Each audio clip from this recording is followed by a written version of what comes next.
Welcome one, welcome all, and welcome to an Unleash the Ghouls Top 10. There's gonna be some spoilers ahead, so get ready and let's jump into it. You should all know me by now. I'm a pretty big cinephile, and one of the elements to cinema that captivates me the most is great acting performances. If an actor or actress puts in a shift, it earns my respect and enhances the film around them. You can have the best script in the world, but if it's not conveyed by the performers well enough, it won't resonate to full effect. For this top 10 list, I'm going to select my personal favourite acting performances in horror films. Ladies and gentlemen who fully immerse themselves in their roles and work their socks off to provide the genre's most memorable acting displays. Narrowing the list down to 10 was immensely difficult, and then putting them into an order was even harder. Remember, this is my personal favourites list, so if you agree or disagree with any choices, let me know in the comments section. First, I need to roll off some honourable mentions that were difficult to cut from my chosen 10, but I want to give them credit. Here we go. Max Schreck in Nosferatu, Lon Chaney in 1925's The Phantom of the Opera, Frederick March as 1931's Dr. Jekyll and Mr. Hyde, Anthony Perkins in Psycho, Mia Farrow in Rosemary's Baby, and most recently Nicolas Cage in Mandy, all of which are world-class performances. With the honourables out the way, let's crack on with my official top 10 best acting performances in horror films.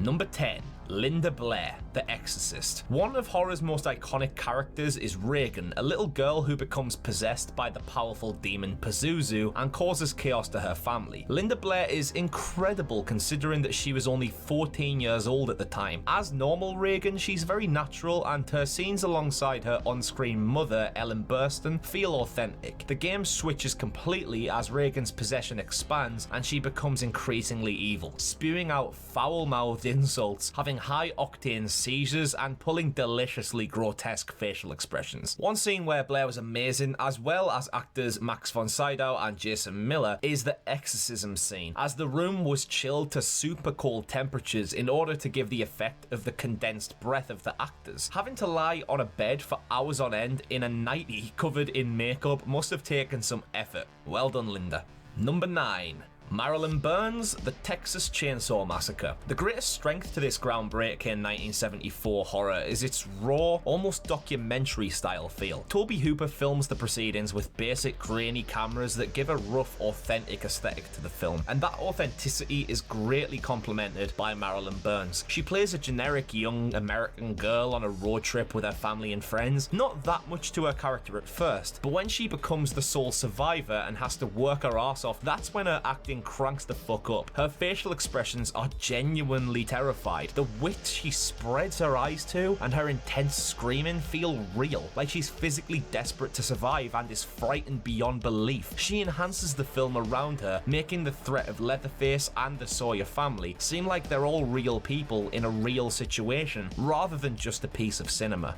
That's impressive. Number 8. Essie Davis, The Babadook. The Babadook is a love or hate kind of horror of recent times. On repeat watches, I've grown to love it quite a lot. The story revolves around a widowed mother, Amelia, and her incredibly annoying son, who receives a spooky haunted book, The Babadook, which is an anagram of a bad book, that slowly starts to make Amelia a rampaging madwoman. In the third act of the film especially, Essie Davis is incredible. She spouts razor-tongued insults and is expressive disturbing. She goes fully in and is the highlight of the entire movie. I guess the irritating nature of her son's performance magnetizes the focus away from just how good of a job Davis does. She deserves so much more credit here for going all out in the role. Number 7. Kathy Bates, Misery. The first actor in this top 10 to receive an Academy Award for their performance, Kathy Bates is out of this world as a psychotic superfan of world-famous author Paul Sheldon, who she rescues from a car crash and keeps locked up in her house. At first, she seems like a perfectly normal, helpful human being who expresses her appreciation for Sheldon's work, as any fanboy or fangirl would do. But when she discovers a draft of Sheldon's next story which kills off her favourite character, she goes fucking mental. As the film's plot unravels, Bates goes from bad to worse and snaps into overdrive, a truly legendary acting performance worthy of her Oscar. Number 6. Anthony Hopkins and Jodie Foster, The Silence of the Lambs. A tie. I couldn't separate these two as their performances alongside each other complement each other so much and enhance The Silence of the Lambs into being the first and only horror movie to win the Best Picture Oscar. And just like Kathy Bates, both Hopkins and Foster won Academy Awards for their roles. Foster is great as the young, driven detective Clarice, who has to work alongside notorious cannibal Hannibal Lecter, played by Hopkins, in order to gain key information in capturing another serial killer. Every scene featuring Hopkins and Foster face to face is unforgettable and masterful. They complement each other so well. It makes sense why Foster won her Oscar, but the context of Hopkins winning his is mind-blowing considering he's only on screen as Hannibal Lecter for a combined total of 16 minutes. The Silence of the Lambs is 118 minutes long, so hang on, let me work this out.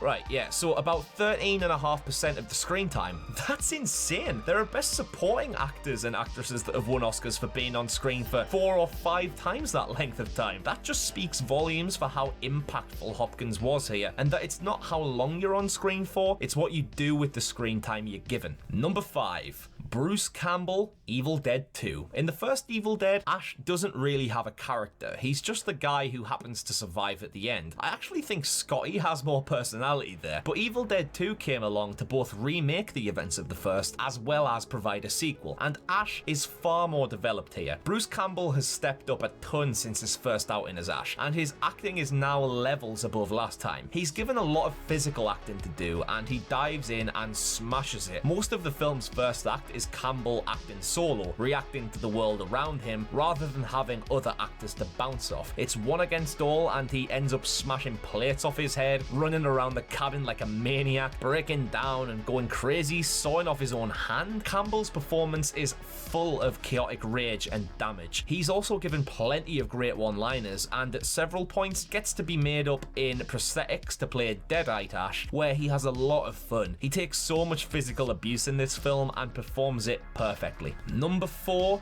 Willem Dafoe and Robert Pattinson, The Lighthouse. Another tie, and another example of performances working better together rather than separately. I honestly can't choose who I think does a better job here. Both actors complement each other so well. For those who say Pattinson can't act off the back of Twilight, this film will change your mind. This lad can graft. The Lighthouse is a two-man movie where an old haggard lighthouse keeper and his new trainee are tasked with taking care of a lighthouse with a supernatural presence. There's a student-master dynamic going on where the younger Winslow does the bulk of the work and eventually leads him to crack and rise against the elder Wick. Both have great monologues, and the old-timey sailor language used is acted in an almost Shakespearean way. The scenes where they get drunk together and argue are incredible sights. Both Dafoe and Pattinson were snubbed by the Academy, and there still to this day is genuine distaste for the fact neither of them were nominated for their performances. Number 3.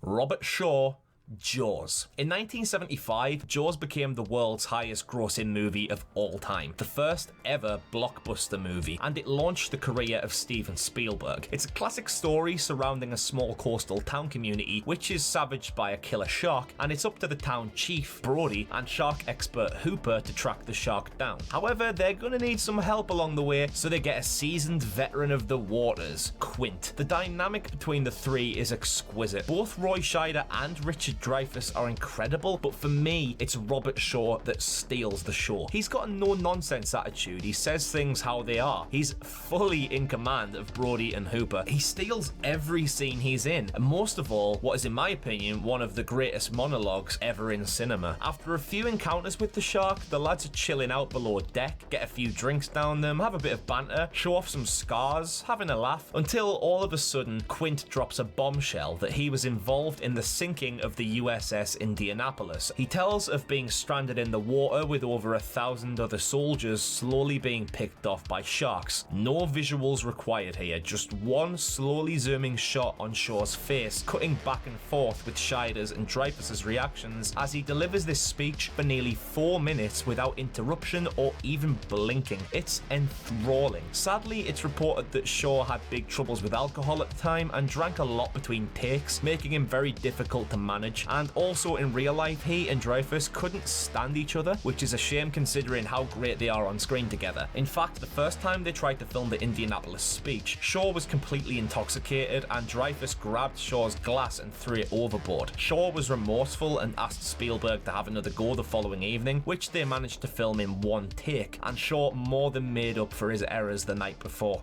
Number 2. Toni Collette, Hereditary. This woman deserved an Oscar nomination, at least for portraying a mother who spirals into turmoil. Collette provides the character Annie with everything she's got, a career best display if you ask me. There are so many scenes and moments in particular where she goes into overdrive and dominates the entire scene. The most popular example people tend to come back to is the dinner scene with her husband and son. The way the scene is written, with the conflict between her and her son escalating, as well as the brutal honesty of the words she speaks, is acted in a way that catches you hook, line and sinker. Towards the film's end, where she turns fully monstrous as well, are performed so realistically that you feel her presence as a gargantuan threat. Colette's ability to act out Annie's confusion, heartbreak, grief, and then her demonization gives her such a wide range of emotions to play around with. It never feels like she's acting. It feels like she is Annie, and that is a mark of a great performance. And finally, number 1, in my opinion, the greatest acting performance ever in a horror movie, Jack Nicholson, The Shining. Just watch the behind the scenes footage from on the set of The Shining and witness Nicholson psyching himself up to get into character, and you can tell the amount of effort he put into this character. Jack Torrance is an author who is given the chance to live in a mountaintop hotel, the Overlook Hotel, over the winter period with his family, acting as caretakers until the vacation season comes back into effect, and it gives Jack the solitude to write a new novel. Win-win, right? However, it's this solitude combined with the fact the hotel is haunted that leads Jack to slowly decay and wither down into a psychopathic, bloodthirsty maniac who wants to murder his wife and son, leading to the infamous "Here's Johnny" line, which Nicholson improvised and Kubrick very nearly didn't use in the final cut. As the months of isolation progress, you begin to notice a change in Nicholson's body language and the way he interacts with his family. It's like being in lockdown, but worse. In later scenes that required Nicholson to become increasingly agitated, he ate only cheese sandwiches for a fortnight, which he adamantly hates, to change his body and mind state into being more irritable. There's a lot of backstory to the making of The Shining that makes it sound like a hell of a production. Despite having a good working relationship, Nicholson held a resentment towards Stanley Kubrick, who had a notorious way of constantly repeating shots to get the perfect takes, sometimes over 100 takes for one scene. Angelica Huston, who lived with Nicholson during the shooting period of The Shining, said that there were days that were so long and difficult that Nicholson would return home and collapse on the bed and just instantly fall asleep. Nicholson himself also feels that the credit of the film is mostly given to Kubrick and not to his or Shelley Duvall's performances. And yes, admittedly, Duvall is pretty irritating for the most part of this film, but she also went through her own hell herself, reportedly suffering the most psychologically out of any other cast members. Nervous exhaustion, physical illness, even hair loss from being pushed so hard by Kubrick. It just goes to show that the end product of a movie may be indeed a masterpiece, but the amount of effort, pressure and strain, both physically and mentally, that goes into these movies deserves utmost credit. The characters in horror movies go through horrific trials and tribulations, but in turn, so do the people who portray them. I'm Connor, signing off from Unleash the Ghouls. I'll see you next time.